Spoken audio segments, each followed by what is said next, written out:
more of the dynamic capabilities, right? Then we go into power, which is more explosive.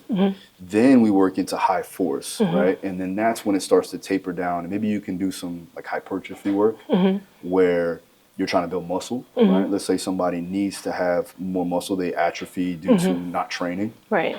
So with the older population, we know that that's going to be one of the most beneficial things that they could do from a weight training perspective, because resistance training keeps them safe, right? If they fall, they got to be able to catch themselves. They have to have good bone density. Calcium needs to be increased. Right. So we do that in order for them to stay safe. Right. But then it's one thing just to get them stronger. It's another to keep them very mobile and moving in the right ways. So you want to stay active, right? I was talking about that. If you don't stay active, then no matter what you do, you're not going to play with your grandkids. You're not going to be able to do anything that you want to do. And then what ends up happening, mentally, they get depressed. Right? So it all comes together. It all comes back and forth. I think the physical helps with the mental and vice versa. Right. So you have to have a good mental capacity. Like you did really well. You pushed through it because you're mentally strong. Right? A lot of people will be like, I don't want to do this. Or why is this helping me? Right. Or this hurts. I want to stop. Right? Because the governor comes in and they go, this is painful. I don't like pain. But sometimes pain in the good way is beneficial because you adapt. Right? You get stronger. So I always say, strength is your ability to manage pain in the right ways.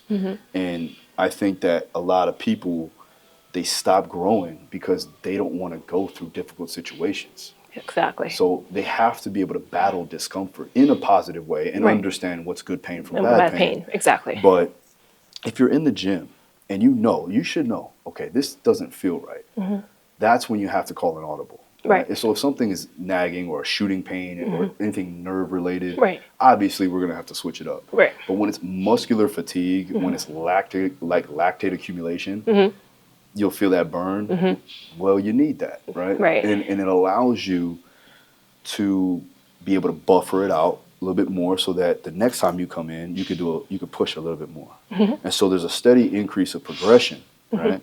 Now, progression in the sense of weight training isn't a linear path, right? Because life in general, you have ups and downs, right? For sure. Right. But there's a way that where you can maintain a solid level of progression or getting better each and every day as long as you understand how to auto-regulate. Right. So today you felt good. So I was like, okay, let's push a little bit more. There may be days that may not be the case. Right. You may have, but you adjust. Yeah. You had less sleep that night, or you didn't eat right, or you didn't eat at all. You have to adjust. And a good trainer will be able to identify that, and a person that is in tune with their body and understand, what is appropriate for the training that day is going to help them. I usually go off of two things, and they're indicators that I use, which is subjective, could be how your body feels, could be how did you sleep that night, did you wake up lethargic, did you wake up brain fog, did you feel fatigued, like overall. Right. Maybe muscle like weakness or soreness, something like that. And then you have objective indicators. So I'm wearing like a Whoop device, right? Which is similar. It's like an HRV monitor, heart rate variability. Yep. But it gives you technical data to showcase if you're actually ready to go, if your nervous system is on overdrive, or if your cortisol is too high. Right? So what we want to do is when we have that increase in cortisol, we can still come in and train, but it's down-regulated a bit. That way, once you come back, you're ready to go. So you don't want to dig a hole deeper and deeper. For sure. We want to make sure that we can fill up the cup and then not have a hole in the bottom of the cup. Right. So, yeah, I think for you too, it kind of goes hand in hand. Right. You have to make sure that they're healthy. Right. They're eating the right way. Right. They're doing things from a holistic standpoint. That allows them to push themselves physically, which in turn kind of goes back to making sure that their mental capabilities are able to do what they need to do on a daily basis. One thing I wanted to talk about too is endurance. So I noticed that towards the end of this workout, like endurance kept me going. But sometimes I feel like even when I'm running, like if one day I wake up or whatever and I'm like, okay, I'm going for a run and I could do 2 to 3 miles, but I just don't have that mental capability sometimes to feel like, oh my God, I could do 4 miles, but I just can't make it. Is it because I need to slowly make it to like, okay, 3.2, then 3.5, then, 3.8. That's the kind of trend just to get to the 4 mile or the Yeah. 5 miles. Yeah. So whenever you're trying to increase volume, right, you want to do what's called progressive overload. But that progressive overload needs to be in time. You can't jump from, like, let's say a 30 to 50% jump. Typically, when you're talking about running, in a sense, right, just off of this, you want to go about 10% up from the week prior. So if you can do these 10% increases week by week, right around till about 4 to 5 weeks, because at that point, then there's an overtraining effect that could come into play, and you have to give yourself somewhat of a deload, which is basically bringing down volume and intensity for a good amount of time so that your body can recover. Okay. So I would always say go 5, 10, maybe 15% of volume increases for a given amount of time, and that's what we call blocks. Right, so you do a 4 to 5 week block.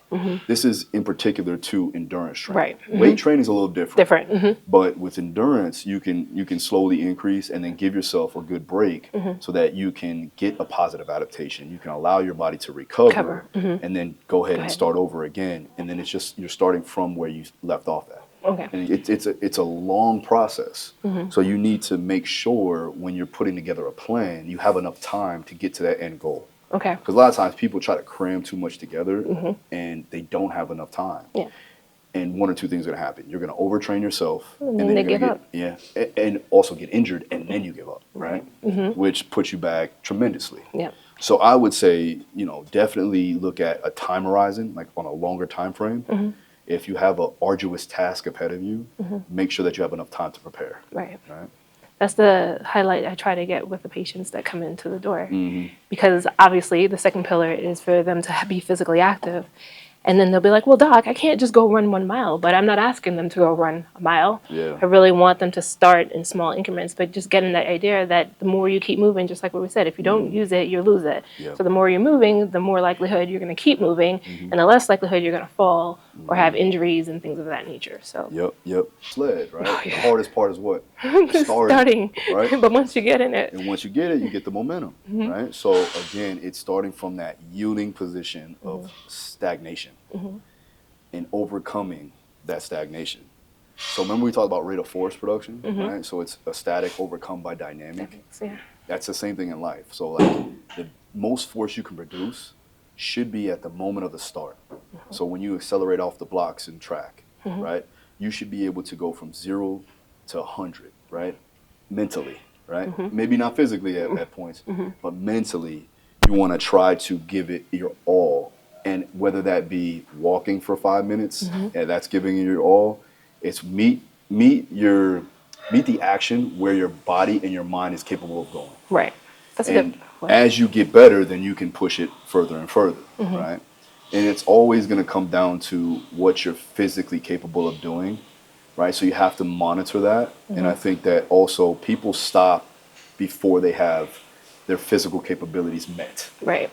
Because it is hard and it's unknowing of what could happen. Right. People get nervous, right? So you were probably nervous. Yeah. It's like, when is this going to end? Yeah, exactly. But I do believe that those nerves, because I fought professionally, right? And every fight is still the same. You're still going to have nerves. But when you get better and when you do it more and more, you gain experience, then it's less as anxiety driven. Right. So it's like, okay, I've been here before. I've felt this before. Right. It sucked. It wasn't comfortable, but I was able to get through it. Right. So it allows me to gain the confidence necessary to keep pushing. Right. And to get through the next one and the next one. Yeah. Gotcha. Perfect. Oh. She did great. She did awesome. I think the biggest thing is that she understands her body well. She's an athlete. So it was very easy for her to pick up things, pick up movements that typically I see when new beginners come in, they don't know how to get it. When you can really identify an athlete by how well they pick up movement. So she has that great kinesthetic awareness and intelligence to do certain movements. And we always start off with identifying their movement capabilities. But she's very competent in her ability to move in space, which then you can build upon through strength, power, speed, mobility, and so on. So it was good. It was a good day. Thanks. How did you feel like coming in? What was your expectations coming in? So coming in, I was like, okay, well, I'm going to go do another training session. So I didn't have very really high expectations. Like I've trained before. However, my husband spoke highly of you. So I was like, okay, well Love now, those. exactly. So now I really have to focus on doing very well, because I'm like, he will know exactly where I'm slipping, where I'm slacking, where I'm not really doing too well. Like for instance, when I came in, I was like, I can't do a push-up. I've gone to many different classes and I wasn't able to focus on how to do a push-up very well. Whereas you gave me that understanding of okay, this is how you position your body. This is what you're supposed to do. That one-on-one interaction made my expectations go higher. It wasn't like, okay, go ahead, do your push-up. All right, maybe you could do it. You can't. Now we're moving on to the next thing. It was like, no, we're going to stop. And that's what I liked. Let's focus on doing it the right way and how we're going to do it, and let's repeat it again. So my expectations, I came in thinking, okay, this is going to be another trainer who's going to tell me what to do, and then I'm going to go home and forget. But I'm not going to forget, because you actually built my expectation to make it higher, or made my expectations different, because now I know how to actually focus and actually do the correct push-up. So that made me feel like, oh my God, this is amazing. He actually paid attention to what I'm really doing, and he's actually invested in me doing it very well. Absolutely. I think there's a difference between, in trainers, with a trainer, they're going to give you sets, reps, they're going to give you exercises to do. I am a coach that wants to involve myself entirely into getting you better. So what does that mean? I have to teach you the proper way so that after you're gone, you can continue to progress. Right. And find out those details and understand where your weak points are. Right. Because you'll never get better. Yeah, anybody can give you a workout. Exactly. Right? But it's getting you better. And there's a difference between working out and training. Right? Working out, yes, you do need to work out. Like working out means working out your body, like making sure you're sweating, something like that, to push yourself. Right. But training, however, is for a specific adaptation, right? So whether that be or a particular goal. So we got to look at it as we're training for a reason. Right. And then in between those training days, right, you have your workouts that are going to be specific to the training. Right. So I think that all trainers or coaches need to be educators. Right. Right? They need to properly inform, and they need to identify the wrong things and the right things. Right. So that they can give you that feedback so that you can work on it down the line. Right. Huh?